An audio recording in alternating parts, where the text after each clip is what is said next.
This man here used to be a Conservative MP, quite close to Mrs. Thatcher in those days. But anyway, what it is now he's on the BBC. What it is he gets on this train and he travels through England with that book, because this person, Bradshaw, I think that's his name, he wrote the book, I don't know, 150 years ago. And so basically he tells a story in the book, and now he's travelling the book. And he turns up at the places and goes and sees some of the places that Bradshaw did. But anyway, this is one of the channels that I watch. But it also makes me go and look things up, and I think, wow, I didn't know that, I didn't know that, I didn't know that. Or, hey, they didn't get that right. They said it was then, but the internet says it's this. So sometimes it's good to cross-check. But anyway, we're going to watch a little bit of this. Tudor style with his lovely tall chimneys. And he's kind of shocked at how much it cost, £100,000, including acquiring the site. But he really approves of it too, and it is beautiful. But I suppose it's testimony that Shrewsbury was really keen on the railways, and this palace indicates Shrewsbury's enthusiasm for the new age. He refers to this station as a palace. I mean, it is a very nice building, and it kind of looks medieval to me because he talks about the chimney. But maybe for Shrewsbury, it is a palace-like station. Amazing. It looks like a medieval, you know, Tudor building to me. Anyway, saw this as well. Disused stations, Shrewsbury S and C station. There you go, disused. Time now, though, to find out just how the good folk of Shrewsbury pronounce their town's name. Excuse me, am I in Shrewsbury or Shrewsbury? Shrewsbury. You're very clear about that. We've done here before. It is quite a nice place with some very, very old buildings. Just look, it's lovely, isn't it? Look at that. That is what I would call medieval. Look at them buildings. Tudor. This is probably why they had a palace-like station. Shrewsbury or Shrewsbury. In Bradshaw's day, this place was very different from the rural market town that we see today. It was once at the centre of the Industrial Revolution, surrounded by mills and foundries. So I think this might be the place that he's gone to, but there are quite a few mills that won't be there anymore. These just won't be there anymore. Says it was the industrial place.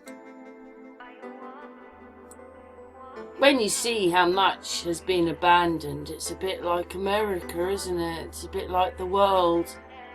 But nobody's noticing how much is abandoned.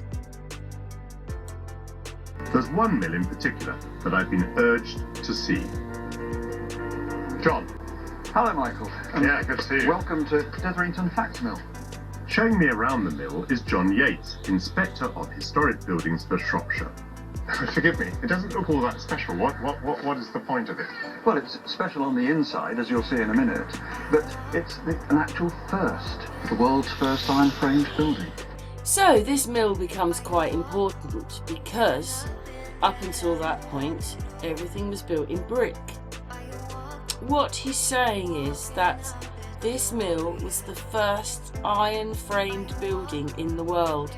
There you go, it's the first iron-built building. There you go. And they put these iron structures up in 1796. It's ridiculous, isn't it? 1796. They had steel-structured buildings. The cutting edge of technology, the new technology of the time, an iron building, an experimental building, 200 feet long, 5 stories high, 40 feet wide, an astonishing act of confidence and bravado and virtuosity and skill. Well, you've certainly whet my appetite. How do we get into it? Oh look, it has a watchtower. That's quite amazing, isn't it? a widow's walk. It has a widow's walk.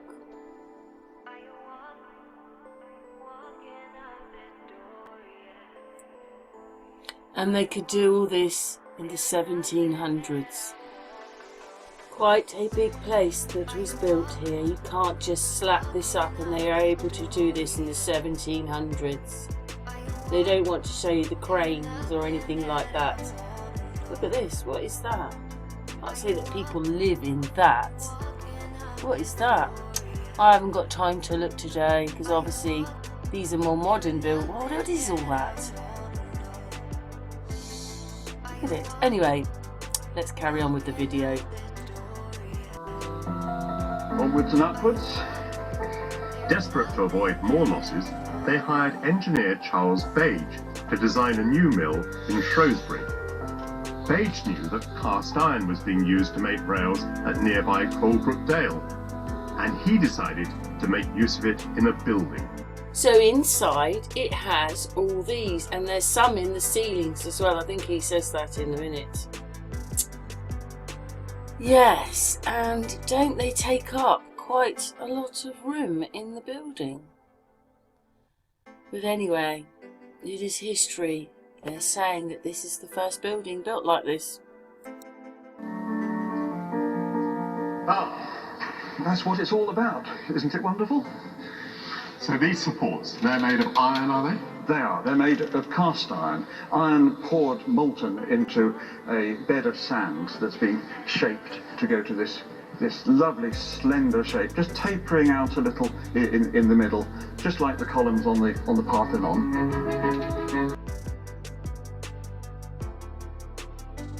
Significantly, Charles Bage's iron frame was fireproof. When the railways arrived, it became easier to transport large pieces of iron and then steel around the country, and many other new buildings adopted the technology.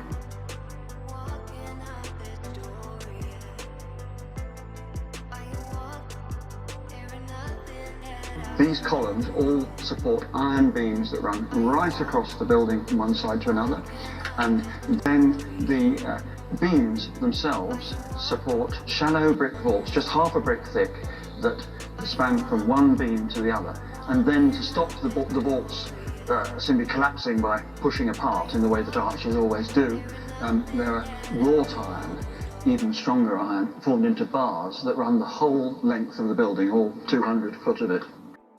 The place has been restored or changed, because I can see, I'm going to show you this picture. Wikipedia are showing it with all this. It looks rather Egyptian-like, doesn't it? Look at that. Anyway, they're still there, the columns. More pictures of what it looks like inside, but then the tops of these don't look like the other ones. Wow.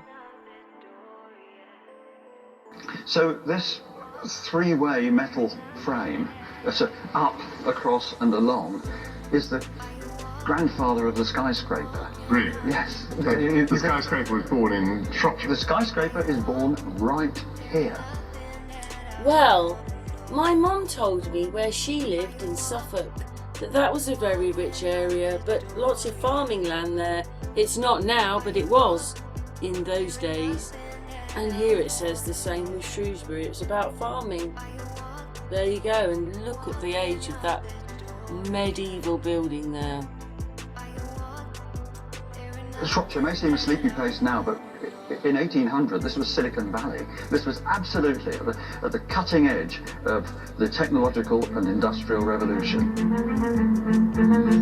The use of a metal frame in place of wood enabled architects to design taller buildings. Well, from his journey I made this little video, so what's your thoughts?